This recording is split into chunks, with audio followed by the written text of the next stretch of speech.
Welcome to EPG Pathshala. I am Shoma Pal. I teach at Language Technology Research Center at IIIT Hyderabad. Today I am going to talk about meaning representation and procedure for meaning composition. The aim of computational semantics is to develop techniques for automatically constructing semantic representation for human languages. Representations that can be used for inference and verification of the given representation. Computational semantics is useful for such applications as information extraction, information retrieval, dialogue system, question answering, and for developing control languages and so on. The following tasks come under the purview of computational semantics. Representation of knowledge of language. Relations between words as specified in lexical knowledge base such as wordnet, framenet, verbnet and so on. And syntactic structure, meaning representation and meaning composition procedures. Representation of knowledge of the world. What are the objects that we refer to, how they are related, what are their properties as in semantic ontologies such as ConceptNet, Sumo and so on. Given a representation and a world, what new conclusions, bits of meaning can we infer? This module presents the meaning representation and procedure for meaning composition. Section 2 describes the computational desiderata of semantic representation. Section 3 presents Neo-Davidsonian approach for semantic representation and its representation as typed feature structure. Section 4 presents unification-based approach for compositionally computing meaning of larger expressions from the given lexicon and constructions licensed by the grammar of the language. As pointed out in Martin and Zurovsky 2009 and Kopestek 2005, the basic requirements that a meaning representation must fulfill are unambiguous representation. Natural languages are full of ambiguity. However, since one acts upon and make inferences on the basis of the meaning representation, such representations are required to be devoid of ambiguity. For example, a prepositional phrase PP can be a modifier of a noun or a verb. In one, the PP modifies the verb because the object noun and the noun in PP are not semantically compatible, which is the case in 2. We will formalize a representation in the next section where we will see how such ambiguity can be resolved in terms of semantic representation. In cases where the meaning cannot be determined at the level of the sentence and the context beyond this sentence is necessary for deciding the meaning of the sentence, the representation strategies remain underspecified. As in Kopestek 2005, the formalisms of minimal recursion semantics, Kopestek et al. 2001 and 2005 very efficiently represent underspecification. Expressiveness. In the following sentence, we do not explicitly specify the experiencer of hunger because the information is retrievable. An expressive semantic representation system will explicitly specify the experiencer information and will also convey that the experiencer and the doer of the verb eat are the same individual. Otherwise, inferencing will become difficult. Verifiability. The meaning representation will be such that it should be possible to determine the relationships between the meaning of a sentence and the world we know. Here, the world can be seen as a knowledge base that consists of some facts about the real world. For example, we can represent the following facts in terms of relations. ISA, Singh Junior College College, ISA, Bethune College, ISA, Sundari Devi College, Teach Bethune Commerce, Teach Singh Junior College Science, Teach Bethune Arts, Teach Bethune Fine Arts. These facts represent names of some colleges and different programs that the colleges offer. Given the above world, the system can verify the state of affair described by a sentence representation with respect to the knowledge base. For example, the verification process will return an affirmative answer for the query, "Does Bethune College teach arts?" Note that the query can be segmented in terms of the following two meaning representations. Is a Bethune College teach Bethune arts? Which means Bethune is a college and Bethune teach arts. This kind of representation has the feature of computational tractability, one of the desirable characteristic features as maintained by Kopestek 2005. She states that it must be possible to process meaning and to check semantic equivalence and to express relationships between semantic representations straightforwardly. The fourth requirement is canonicalness. One can convey an information in many different ways in natural languages. For example, all the following sentences have identical meaning. The town is called Anantapur, which has been developed in the last 10 years. The town of Anantapur has been developed in the last 10 years. The name of the town is Anantapur and it has been developed in the last 10 years. These sentences will have one canonical representation so that one can deduce that all these syntactically varied sentences have the same meaning. This becomes important for knowledge extraction and question answering tasks. A framework for meaning representation. There exist different formalisms for representing meaning, especially in formal semantics. For computational purpose, it has been found that some variant of first order predicate logic is mostly preferred as a representational system because the process of verification and inferencing becomes efficient. We will present here an event-based flat semantic structure where event is given the status of an entity which can be quantified and related to other entities in terms of a defined set of relations. Event-based semantic representation. Let's look at this sentence. Ram चम्मच से दही खा रहा है. Ram is eating curd with a spoon. The semantic representation is given here. The expression is a x, spoon entails that there exists a predicate is a and x is a spoon. The second argument of all predicates represent a concept. The motivation for taking event as an entity and quantifying over it was first proposed by Davidson, 1967. Later on, the proposal was extended to quantifying over states and further enhanced by adding thematic relations in the representations to link the event with its participants. We postulate two kinds of semantic relations. Relation between an eventuality and the participants involved in the eventuality. Such relations are called thematic relations. And non-thematic relations such as tense, aspect, causal or temporal relations occurring between two eventualities and so on. Thematic relations. One or more participants can participate in the action or in a state of affair denoted by a verb. These participants occur in various thematic relations with respect to a verb. Here are some frequently occurring thematic relations. Agent, a volitional doer. Theme, the one being affected or undergoing change of state by the action. Instrument, the apparatus being used to accomplish the action. Beneficiary, one who is benefited from the action. Source, source of an action. Location, place where the action takes place. Time, time when the action takes place. Manner, manner in which the action takes place. Now we will see some example of thematic relations.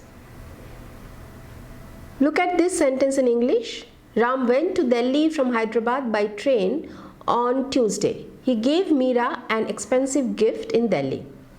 Ram, agent, went to Delhi destination from Hyderabad source by train instrument on Tuesday time.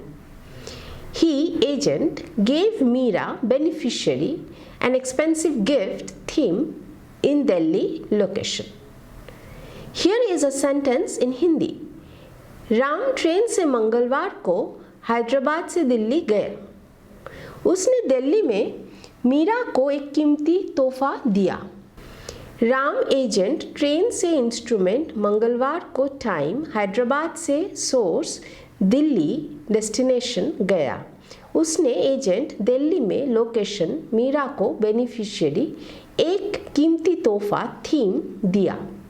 Now we will talk about some non-thematic relations. There can occur temporal or causal relations between more than one eventuality. For example, there are two events, eating and sleeping, which are temporarily sequential in sentence 6. Ram रोटी खाकर सो गया.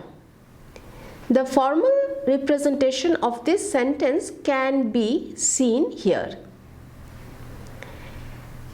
We note in 7 that the agent information for eating and sleeping is explicitly stated in the representation. The information of tense and aspects specified on verbs are required to be specified in the formal representation of the sentence. In a very simple way, we can represent past tense information as a time that precedes the time of utterance and future tense as a time that follows the utterance time. There can be interplay of tenses for complex sentences, as is the case of the sentence in 6. We add tense information in the representation in 7 and present it here. An event may include sub-events, and the advantage of decompositional analysis of events can be illustrated with this example. Priya closed the door tight. In this sentence, the adjective tight refers to the resultant state of the door, which comes into being as a result of the action closing performed by Priya. Thus, the representation can be something like this. We notice that two sub-events, namely cause to close and close, and one state in a state of being closed, have been postulated in the representation. The first event is the cause of the second event. The resultant state is achieved as a result of closing, and tightness refers to the resultant state in the representation. Here is one more example of sub-event analysis. Ram ने हरि को जोरों से हंसाया. Ram made Hari laugh loudly. In this sentence, the adverb loudly modifies the embedded event laugh, hasna, of which Hari is the agent. Thus, the representation of this sentence can be something like this. Representing meaning as frames. The smallest parts carrying meaning are usually the lexical items. We present a sign-based representation of lexical items, lexemes, and composite expression constructs. Saussurean concept of sign is modeled here as typed feature structure. A feature structure is a list of feature and value. Such feature structures can also be typed. Each type has appropriateness conditions expressing which features are appropriate for it. The value of a feature can be atomic or a typed feature structure. Sign as a typed feature structure. A sign is constituted of 4 features: phone, form, scene, and same, that constitute the description of any linguistic objects. The value of phone and form represent phonological and morphological information respectively. One can also add more features such as context, whose value will correspond to contextual information. In this work, we will mainly restrict ourselves to examining the correspondence between the value of scene and same. Here we see the feature structure description of proper noun and verb. These two feature structure representation represents the two type trans v lexeme and prop n lexeme. The former describing a transitive verb and the latter a proper noun. These two types are the subtypes of the more general supertype verb lexeme and noun lexeme respectively, which again are the subtype of the most general supertype called sign. Thus, all lexemes representing various lexical items are organized in a multiple inheritance hierarchy which is based on subsumption and ordering feature structures that correspond to the semantic compatibility and represents the relative specificity of information contained in them. This is an example of organizing different types of verb lexemes. This is taken from SAG 2012. As we have seen earlier, same is one feature within the sign. The value of same is a same obj type which has the features index, LTOP and frame. This is exemplified in the event eating. Index represents the referent of an expression. Its value functions essentially as a variable assigned to an individual in the case of an NP and situational indices in case of VPs or S. The value of LTOP is the label of the top frame in a combinatorial expression. The value of frame is a bag of atomic predications introduced by lexical entries or by syntactic constructions, each with a handle to express scope relation and one or more semantic or thematic roles. For example, for eating frame, we have agent, theme and instrument. How do we automate the process of assigning semantic representations to sentences of human language? The common strategy of producing meaning representation for natural language expressions underlie a compositional analysis. When compatible lexical items are combined, we get the description of composite constructions, finally leading to the composition of sentences. These composite constructions fulfill certain well-formedness principles which ensure the grammaticality of large expressions and finally that of sentences. What is compositionality? This strategy assumes that the meaning of a composite expression is computed from the meanings of its parts.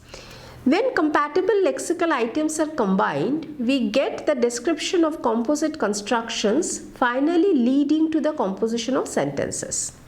These composite constructions fulfill certain well-formedness principle which ensure the grammaticality of larger expressions and finally that of sentences. The two dominant methods of composition are the following. One is based on unification based approach and the other one is based on lambda calculus.